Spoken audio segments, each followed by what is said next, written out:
Assalomu alaykum, hurmatli do'stlar, hurmatli qozoq eli. Так, bugun ko'kterik shipajayndamiz. Ham жаңбырдан keyin ауа райы бом болып тұр.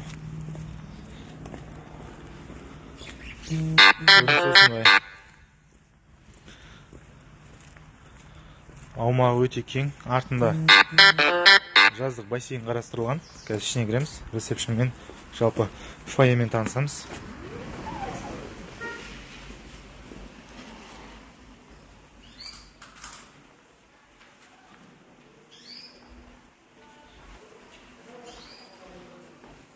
Осылай.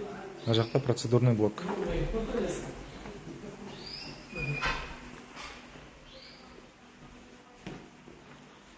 Күлкі терапиясы дейді. Бүгін оны 9 сәуір